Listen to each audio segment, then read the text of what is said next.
Hey, what's up, Roxstars? It's Rox, and it's the Insecure review for Insecure Hella Disrespectful, episode 7? Yeah, I think it's episode 7. One more to go, you guys, and it's a wrap on this one. Oh well, hopefully next season we get more. Anyway, let's get to it, shall we?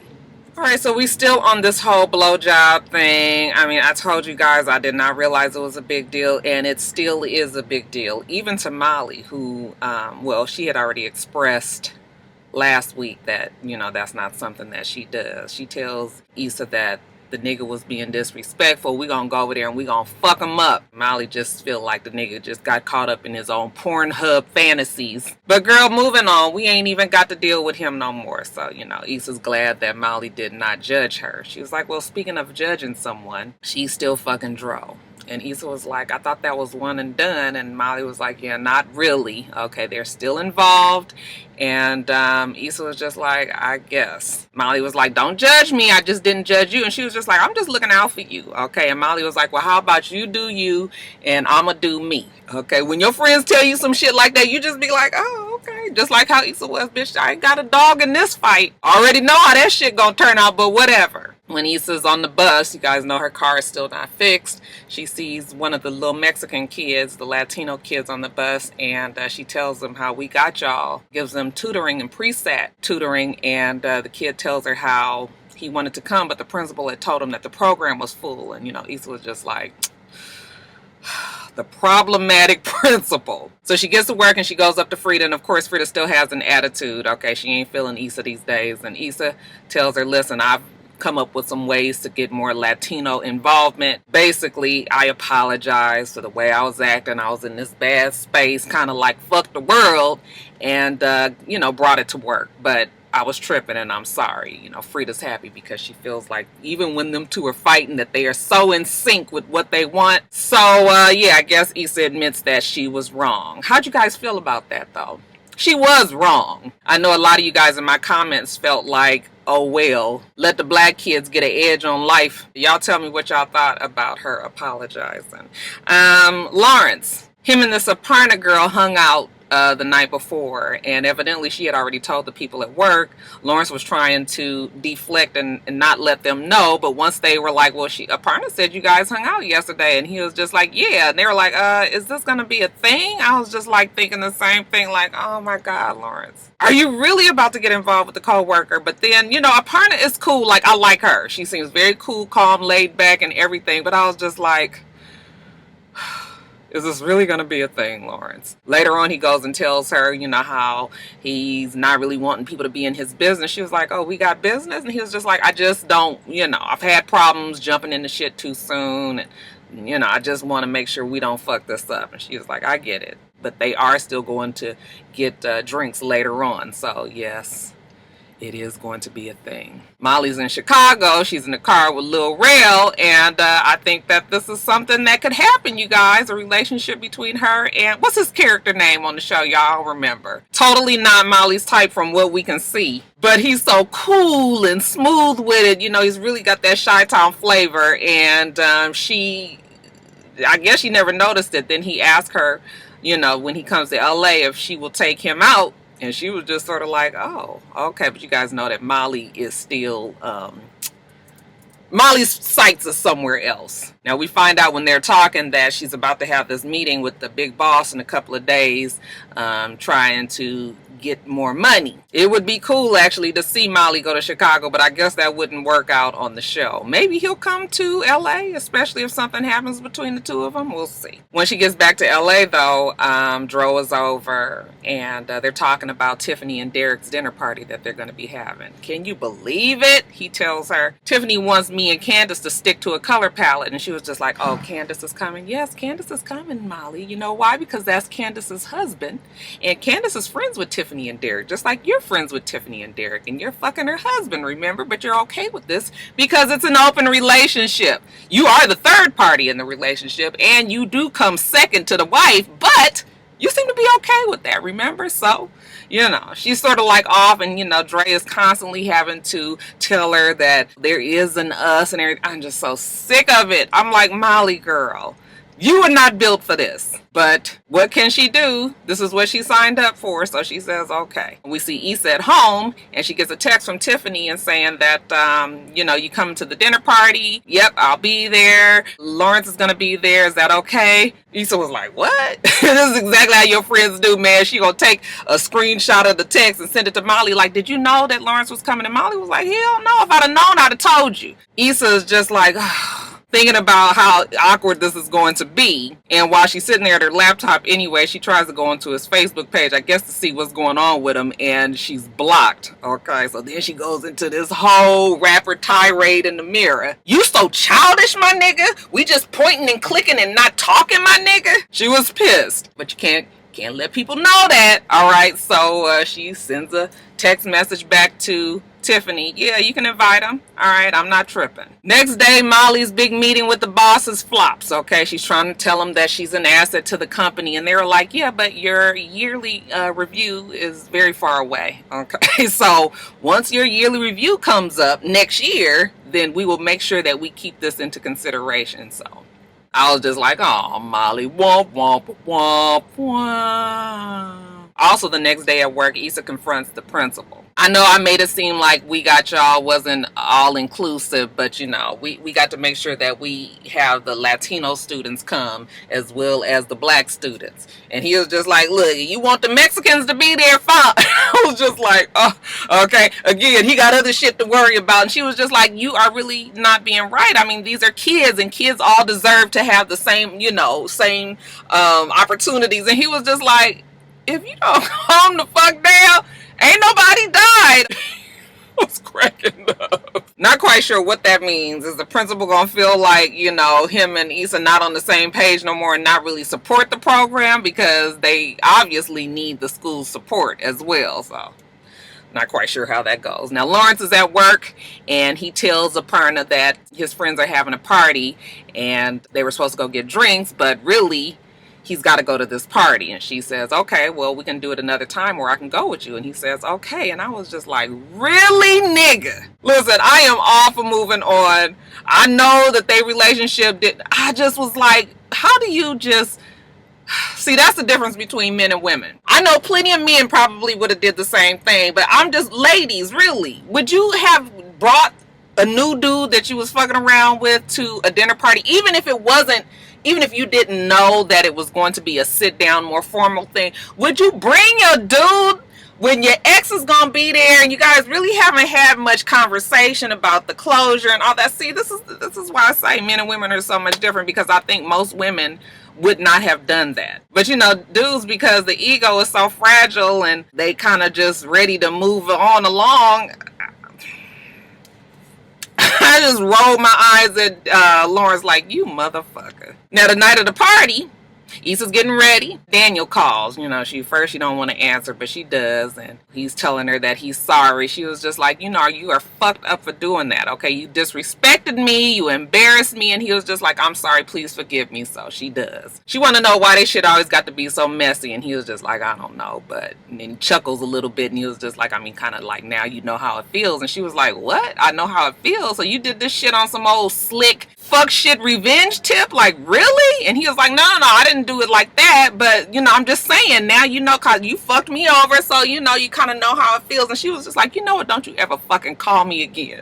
All right. And then she go out to her ride as Molly's brother. She slammed the door, and he was like, damn, fuck wrong with you? She was like, niggas. I was like, if that ain't the universal word for all black women scorned, honey, all you got to do is say niggas, and we all know what that shit means. Now, this dinner party, pretentious ass Tiffany and her damn husband, Derek, everything's got to be perfect. She's there talking about the signature drinks that they have, Tiffany and the Derek, and, everybody is there. We've got Kelly. Kelly is still seeing the dude from the Kiss and Grind. That's the same dude, right? Candace and Dro are there, and of course, it is weird. I mean, everybody kept on saying that Candace didn't know about Molly, and I first thought that when they first started it, but I started to realize that there was really no way that Candace was not going to know, because it's just too easy to check. They're going to be together. I wouldn't imagine that Molly and Dro and Candace would all be in the same place together, and he could take a chance of Molly's possibly saying something to Candace and not know. So yeah, Candace knows. So it's weird. But them two seem to finally get past the weirdness a little bit and, laugh about, the guy that's at the bar. We got the dinner seating. All right, let's get this show on the road. Molly sits down next to Dro, and Tiffany was like, Molly, I didn't create my own font and make place cards for you to sit where you want to, honey. Okay, take it on down to the end of the table. So Molly is fucking molded because she's got to sit way far away from her man. Okay, Molly is there by herself, and it's obvious that Tiffany has kind of set the table up to have her married couple sitting across from another married couple, which is Candace and Dro, so they can kind of, relate on some things. So, Molly is pissed about being down there. She can't talk to her man. Okay, she see Candace and Dro down there just talking and chatting it up and having a good time. All right, when Issa gets there, she's already decided that she's not going to be dramatic with Lawrence. And then when she sits down, she sees Candace, she looked down at Molly like, how's your night going? Molly was like, fine. All right. Then in walks Lawrence with a partner. He was just like, damn, I didn't know that it was a dinner party. Like, I thought it was just a party. They're like, it's okay. Tiffany and Derek, we gonna scoot down. Everybody scoot down some. That shit was funny when she was just like, that's Derek's fork. Okay, that's Derek's fork as well. And she was like, I got fucking 8 forks. Like, what difference do it make? That Kelly is funny as hell. But it's really awkward because you're there with your new chick and your ex-chick is there, and it's just I was so annoyed with Lawrence. So fucking annoyed. Anyway, now Issa's really in this awkward place because obviously she's not there with the date. She can't even rely on, small talk with her date. She's talking to Molly's brother. As the night goes on, it's even more weird because, like I said, the married couples are talking to each other. Molly is so far away from everybody. Anything she inputs into the conversation sort of gets ignored. It has become way too much for Issa.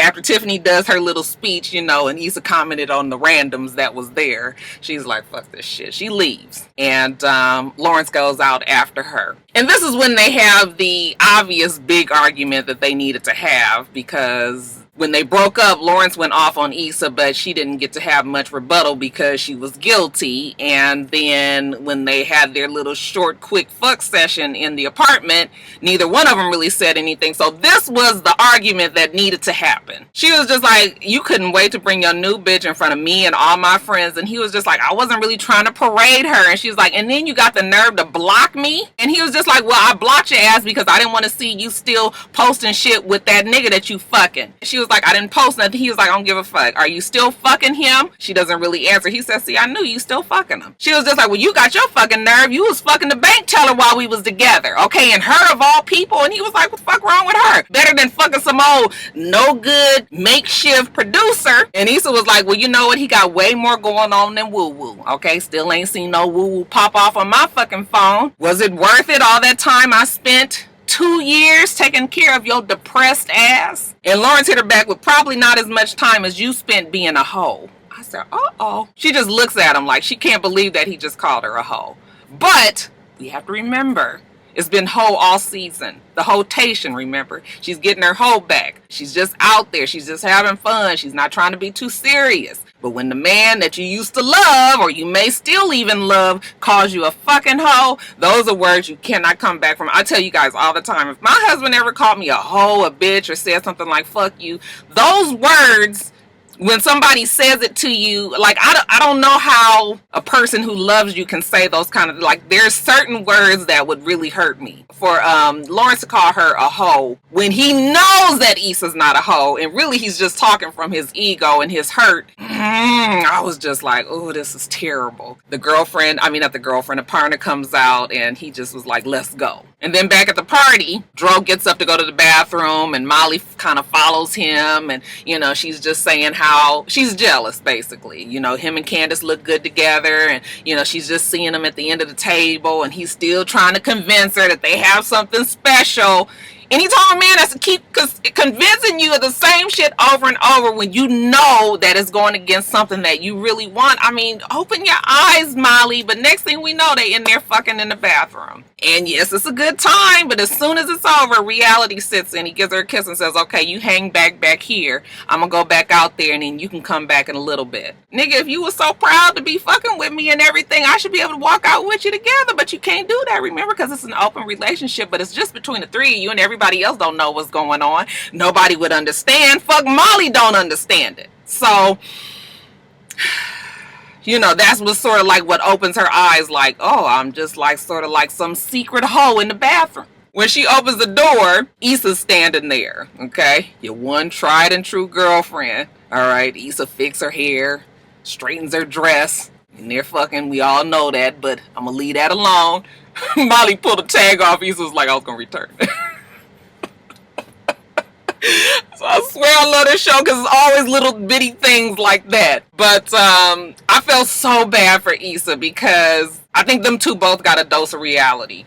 Both at the same time. Their lives was heading in directions that they knew that they wouldn't be happy with. So Molly calls her mother and she just asked her mother, you know, why did you stay with dad? And the mom said, well, because I loved him.